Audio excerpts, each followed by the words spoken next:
Guys, today I'm very excited to welcome somebody I've really looked up to for a long time, the great George Gammon. He's been a successful entrepreneur, successful real estate investor, and one of my favorite people on YouTube to watch. George, thank you so much for joining me today. I'm really excited about this. Thanks for having me. It's a pleasure. I can't wait to dive into the conversation. Absolutely. So first and foremost, something that's really been going under the radar in I think just the mainstream media and the macro world is the bank term funding program. So it's expiring next month.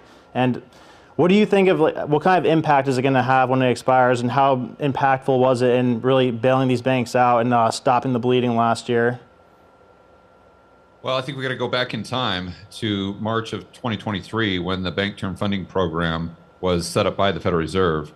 And the key difference between the BTFP and the discount window, as an example, which had already existed, was number one, stigma, but number two, with the BTFP, they could get 100 cents on the dollar. Right. So let's go back to Silicon Valley Bank. You know what happened? Well, they had assets, they had liabilities, but a lot of their assets that offset those commercial bank deposit liabilities were treasuries. Right. And when I mean commercial bank deposit liabilities, I just mean people's checking accounts. Because what your viewers need to recognize is if you have $1,000 in your bank account, there's not $1,000 there. That's just simply a representation of what the bank owes you. Right.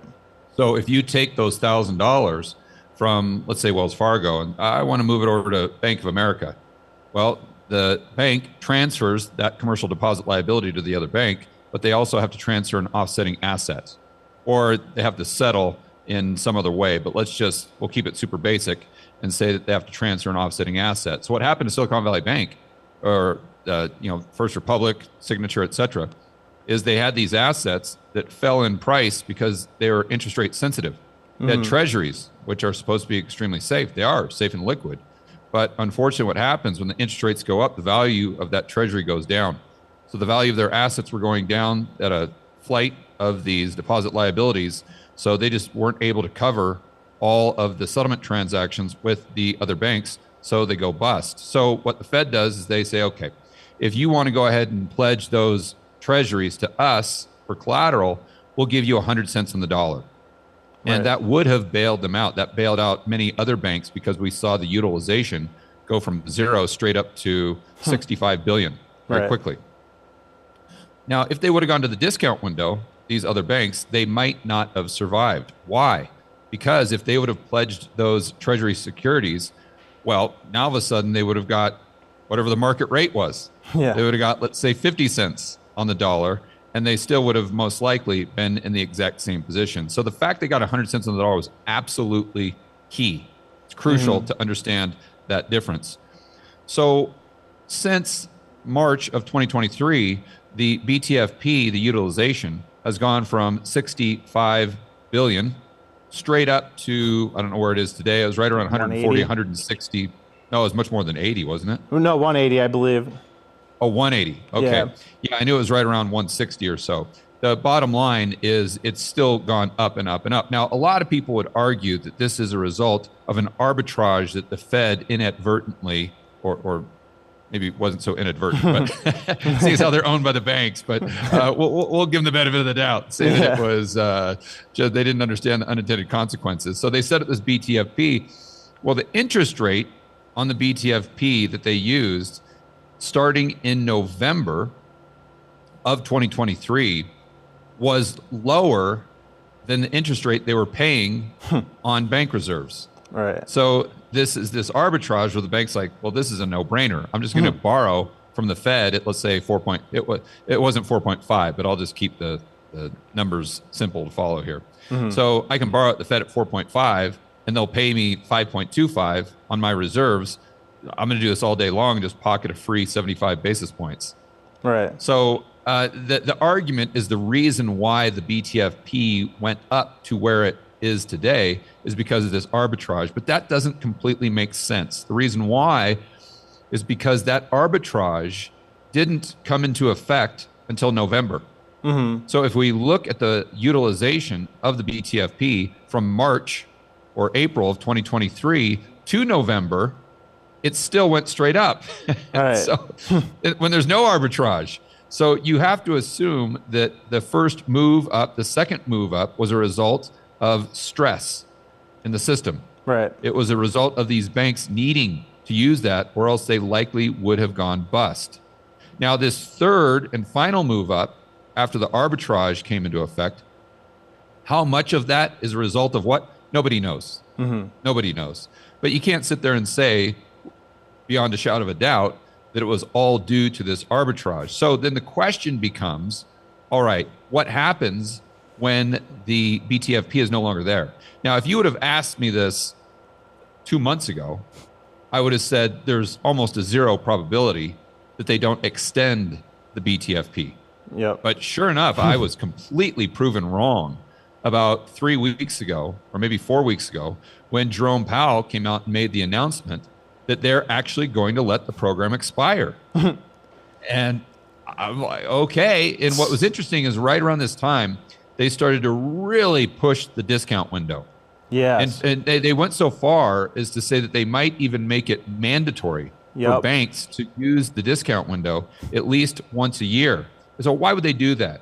Because there is such a stigma around the discount window. And we have to remember that the banking system is just a network of banks.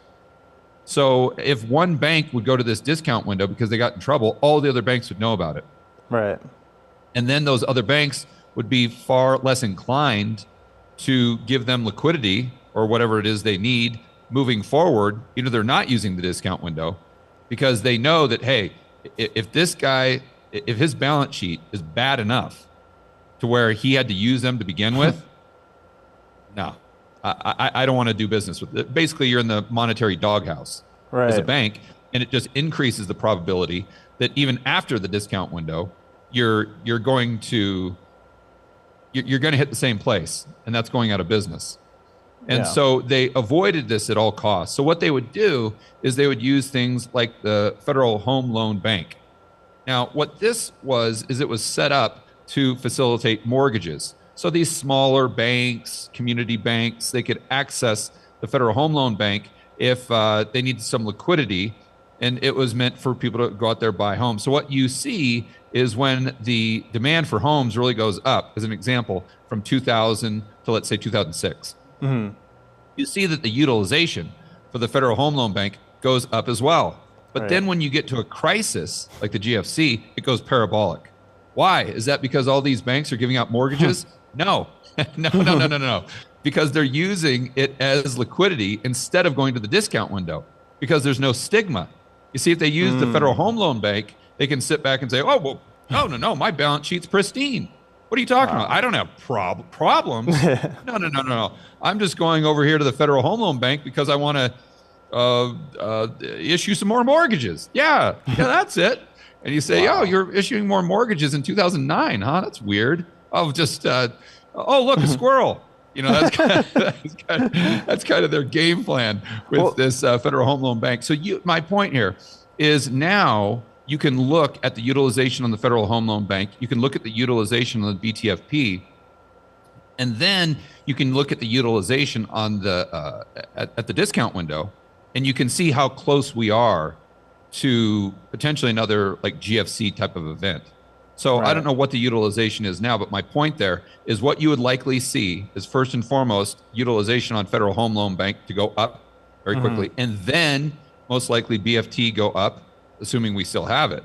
Now, if we don't have it, then they're just going to go directly to the discount window, because that's quite literally the lender of last resort.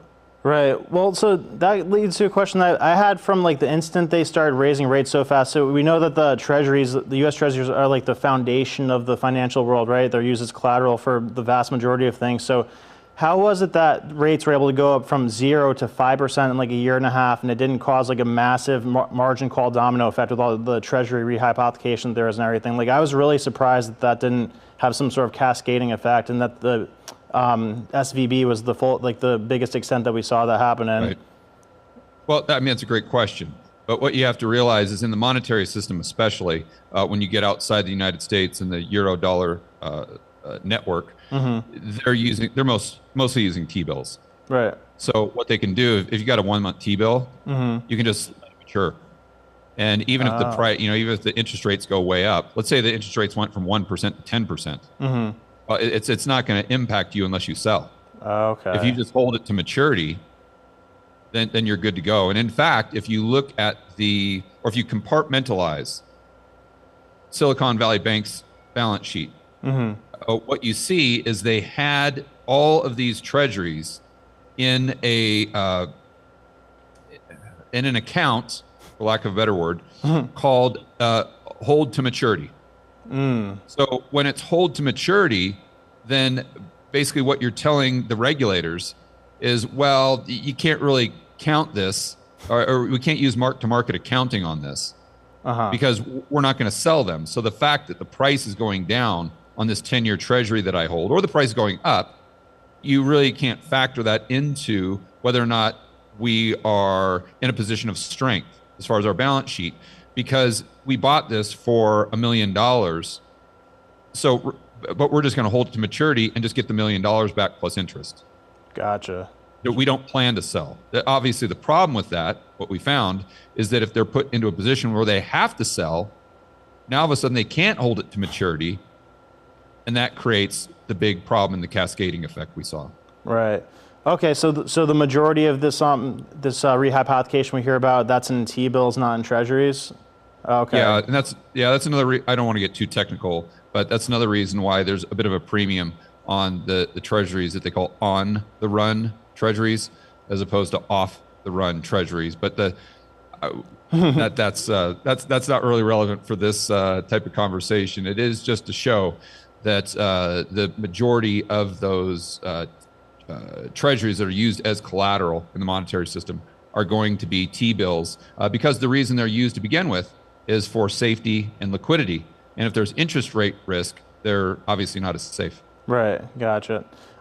So with this commercial real estate issue that we're hearing about, it's small banks especially that have the most exposure to them. I saw some numbers from, I think it was JP Morgan and Citibank saying that 70% of the commercial real estate exposure was held on the balance sheet of small banks. So how significant of a threat do you think that is to small banks in like the next year or two? Because I don't think it's a matter of if, it's a matter of when there's an issue with commercial real estate. Do you think that'll have a negative or bad impact on commercial banks or the small banks? Yeah, I do. And the argument would be, well, by now they should have hedged out that risk. But if that was the case, then we wouldn't have New York Community Bank. Right. If you followed that story, they haven't gone bust yet, but I think their share price went down by like 50% in one day. That was last week or the week prior, as a result of just having all these, what effectively are toxic assets on their balance sheet. And they had these on their balance sheet for quite some time. They actually absorbed a lot of the balance sheet from Signature. Wow. That turned out to be not too smart of a move. but my point is, they should have been able to, if they could have hedged it out, they probably would have over the last 6 months, and it's still giving them a big problem. So to your point, I think moving forward with this commercial real estate crisis and how this is going to impact those regional banks or those smaller banks, we're only in inning 4 or 5. Okay. If that. Wow. We've got a long way to go on this. And so, you can say, well, the Fed is going to be able to be there to save the day. Well, okay, where were they 3 days prior to Silicon Valley Bank going bust? Right. You see, so the Fed always comes out and says that they have all the tools to handle everything. Oh, don't worry about it. We got a tool for that. Oh, don't worry about it. We got this extensive toolkit. They always say they've got the tools to handle every situation. But yet every single time we have one of these crises, they have to come up with a different tool. Yeah. So no, you didn't have all the tools, did you? I mean, it's pretty much proof when you just go back and look at how they respond and how they're always behind the curve. But I think a bigger question there is not just what it does to the regional banks, but how that impacts all of the banks. And see, this is what very few people understand. And even if they do, they don't really think it through, in my opinion. Because you can sit there and have all this toxic debt on the balance sheet of these regionals, but we have to remember that the banking system is a network. Right. Network. And even if JP Morgan doesn't have all of this commercial real estate on its balance sheet, it's still part of that network of other banks. So why is it so interconnected?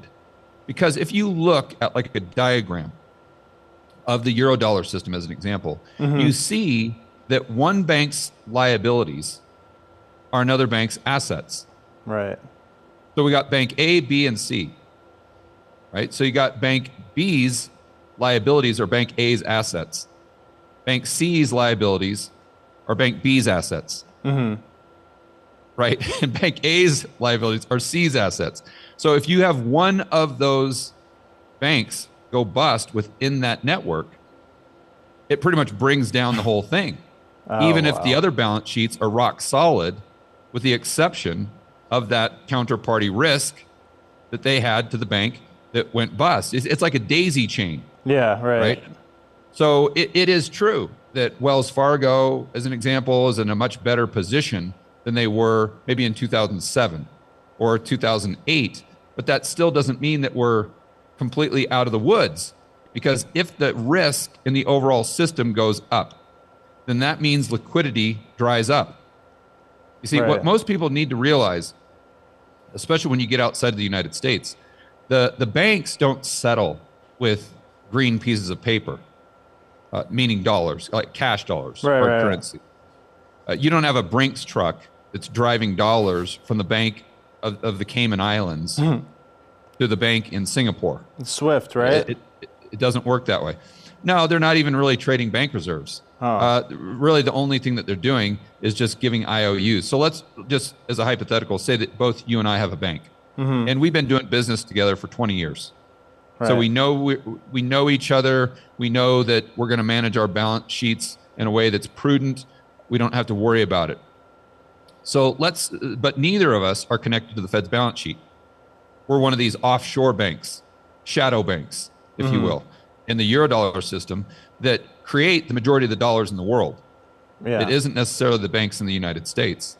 So what happens is, let's say that I have this customer and I lend them $1 million. So these dollars didn't exist before. I just simply create the loan, and then I create the increase, or I increase the balance, the account balance of the entity that I just lent the $1 million to. Right? Because again, that's just a commercial bank liability. So I just take their checking account balance from 0 up to $1 million. I just created money out of thin air. And that's money. I didn't have any money to begin with. I had zero. I had none. So where most people get confused is they think that banks actually lend money that already exists. That is not what happens. No. Banks create money through the process of lending. Because let's just look at the balance sheet. So my balance sheet has assets, it has liabilities. So even if I have zero assets, when I lend money, I create that $1 million liability, because that's now my customer's checking account balance. But then the offsetting asset is the loan that I just created. Right? So that's a loan. So then let's just assume that customer says, you know what, George, I don't want to deal with your bank.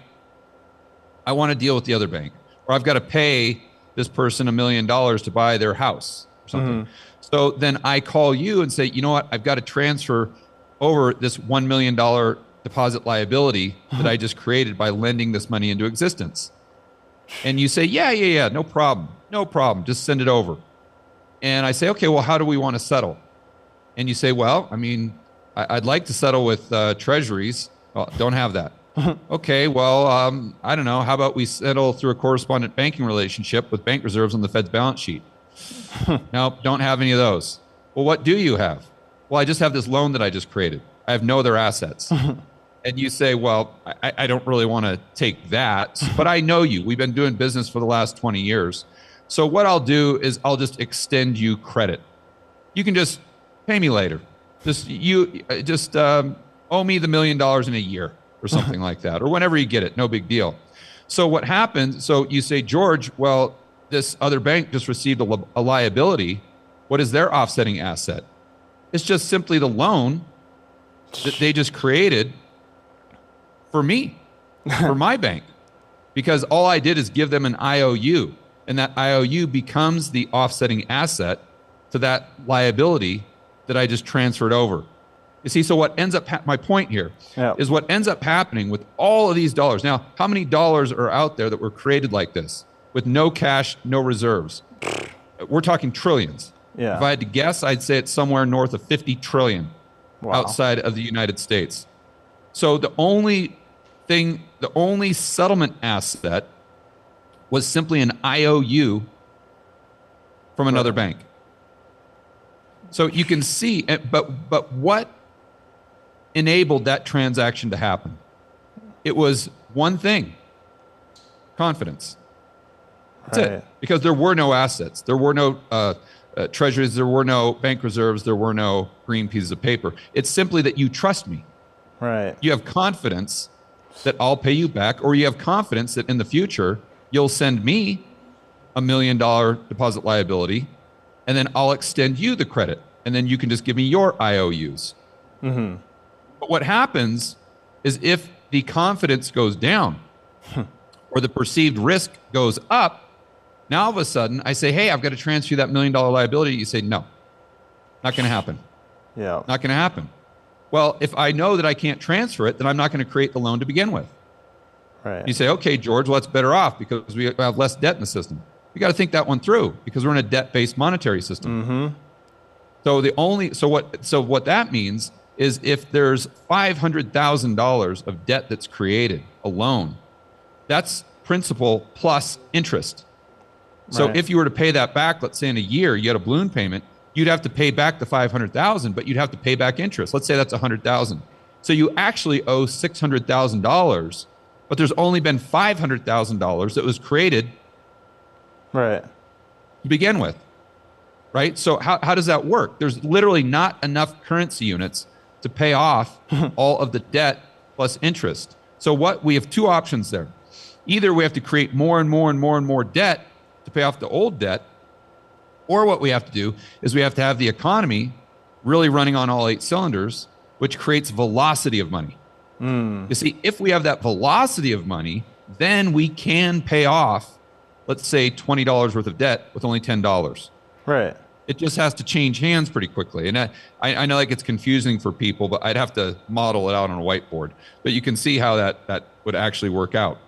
But the problem here is that when risk goes up, velocity is most likely going down. And therefore, the only other option is create more currency units through lending them into existence. But nobody's going to do that if the risk is higher because they have to get paid back. They don't want to go bust. So what ends up happening is you create this deflationary bust within the banking system, even if there's a lot of banks within that network that have strong balance sheets. Right. So that actually creates a question I was really curious about from one of your videos the other day when you were breaking down the Eurodollar system and how there's actually a shortage of collateral. Does that mean that when Congress deficit spends, that's actually alleviating that problem of the Treasury shortage? And that, like, I doubt that they're smart enough to where they would be doing like deficit spending to alleviate that Treasury shortage. But would reducing the amount of deficit spending actually make that problem worse? So this is a great question. Thanks. This is a fantastic question. And this is something that I try to get people to think about because a lot of people understand Triffin's paradox or Triffin's dilemma. Yeah. But they understand it through the lens of the dollar. Meaning that back in 44, Keynes and Triffin came out and said, yeah, be careful of that Bretton Woods deal. Because what this means is the United States is going to have to create enough dollars for the global economy. And although that may benefit the global economy, that'll probably come at the detriment of the U.S. economy. See? So now what's fascinating is we have a similar setup with treasuries, to your point, where in order to provide the monetary system enough collateral, the United States government needs to run bigger and bigger and bigger deficits. But if they do that, although that might be better for the global economy, that's going to be a lot worse for the U.S. economy. Right. See, so you're in this very weird kind of catch-22. Now you could say, well, George, screw the other countries. We got to focus on United States. Trump, we got to make America great again. We got to focus on our problems here. So if they need treasuries, tell them to pound sand. Okay, well, think that one through. Because if the global economy suffers, you don't think the United States economy is going to suffer as well? In fact, I just did a whiteboard video today where I went over how interconnected the economies are. And I don't know if you know this, but Japan just announced that they went into a recession. Germany, likely in a recession. UK in the recession. Eurozone headed straight for a recession. China hasn't admitted they're in a recession, but they're facing the worst deflation that they've had in decades. Yep. Right. So what I did, but everyone says, well, my gosh, this is never going to impact the United States because our stock market is at all-time highs and we have low unemployment. Well, what I did is I looked at some charts going back to the 1970s to see how many times the UK and Germany or the Eurozone had been in recession without the United States being in a recession. And that would be 0 times. That would be 0 times. Now, you had the Eurozone in recession back in 2012, but the UK was not in recession at that time. So again, the setup that we have right now, we have never seen that before without the United States also going into recession. And the pushback you get there, well, this time it's different because the stock market, unemployment, like we just said. But what people need to realize is if you look at the Japanese stock market, where do you think it is right now? Yeah. All-time highs. Japanese unemployment rate, 2.5%. Way less than ours. Yet the government announced that they are actually in a recession. Germany, stock market, all-time highs. Unemployment, relatively low. They just came out and announced they're in a recession. UK, stock market, all-time highs. Unemployment, very, very low. Wow. They just announced that they're in a recession. So I don't know that's a fantastic argument as to why the United States can never, ever, ever go into a recession, or the probability is very low, especially when you look at that data combined with everything else, such as the yield curve inversion. Right, and the unemployment data is measured in such a flawed way. I don't know if you saw the Zero Hedge article breaking it down with all the charts about the revisions and the native-born workers. Yeah, you saw that one? Yeah, so I mean, the unemployment rate is probably nowhere near 3.7%, especially with all the part-time jobs they measure instead of full-time jobs. So that's a distorted measure. And then with the stock market, it was steadily going down until the Fed announced the rate cuts in October. So I was wondering, I know you did the video about the lag effect a while ago in terms of it, on average, I think it takes 11 months from the time they stop cutting rates until the recession actually happens. But about 18, yeah. About 18. So do you think that principle still applies today, or is that distorted by injecting $6 trillion into the economy over the last 4 years? Well, it's a great question. I do think that government deficit spending has a big impact. That's for sure. I don't know that the Fed's balance sheet has an impact. And in fact, it might even, if it does have an impact, it might be the reverse. So let's start there. If we do go into recession, what do you think the Fed's going to do? I mean, all your viewers know this. Lower rates. There you go. You got it. Yeah. You got it. They're going to do exactly what they've done over the past decade. They're just going to do more and more quantitative easing. Well, what is quantitative easing? It's simply when they're buying things like treasuries and they're putting them on their balance sheet, and they're just replacing those treasuries with bank reserves. Let's just say the transaction is just between the Fed and another bank.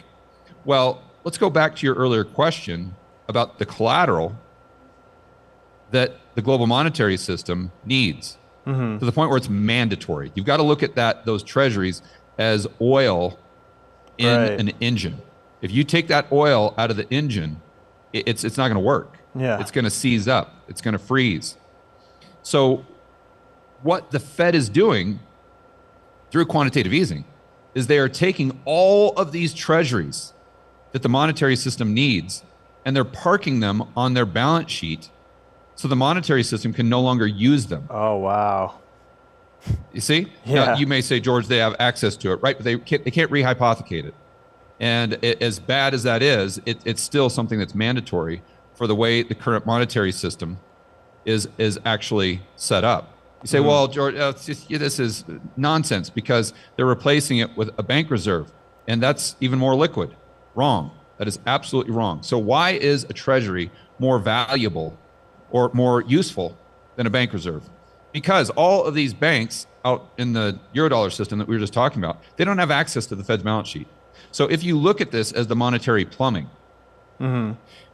there's pipes that go from one bank to the next bank, to the hedge fund, to the pension fund, to all of the players that are not just in the banking system, but are in the financial economy, right?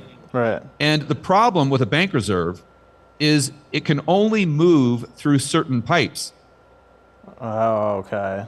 Because those pipes go to the Fed's balance sheet. Right. And if you're a hedge fund or a pension fund in Japan, you don't have a pipe that goes to the Fed's balance sheet. Gotcha. Therefore, to get access to those reserves, you have to go through all these correspondent banking relationships, and it's very cumbersome and very costly, by the way. But if you have a treasury, you see that treasury can go through any pipe it wants to. Okay. And it's effectively cash, right? Because what is a treasury, especially if you have a 1 month T-bill? It's just basically the equivalent of cash or bank reserves. It's dollars that you're just being paid a little interest rate. It's dollars that mature in a month. Okay, that makes sense. So that's what people need to really understand. And I would really encourage your viewers to check out the work of a gentleman named Manmohan. I always mess up his name. It's Manmohan. So Manmohan Singh. And he is one of the foremost experts on how this works, and he is with the IMF. And he's done a couple YouTube videos where he's done presentations for like the Brookings Institute and whatnot. But check those out. And after that, I think your viewers will really understand how crucial or mandatory those treasuries are to the monetary system. So go back to a recession. The Fed is doing all of this QE, taking those out of play. So on net balance, is that going to make things better or worse? Maybe in the short run, it might make things a little bit better because it might bail out the domestic system. But over the long run, that's making the system itself far more fragile. Wow, that's a crazy perspective. I never would have thought that quantitative tightening is potentially greasing and giving oil to the monetary system, and quantitative easing is doing the reverse. That's what I love about macro. You're always stumbling across counterintuitive perspectives. But yeah, George, I could literally talk to you for 3 hours. This has been amazing so far. But thank you so much for taking the time to join me today. Absolute legend right there. Cannot recommend his content enough. If you want to check out George Gammon's content, go to George Gammon on YouTube or The Rebel Capitalist on YouTube to get the best macroeconomic central bank education you'll find anywhere. If you want to know how these people are operating, go to George Gammon, The Rebel Capitalist. Don't forget to like and subscribe this video and check out George Gammon himself. God bless.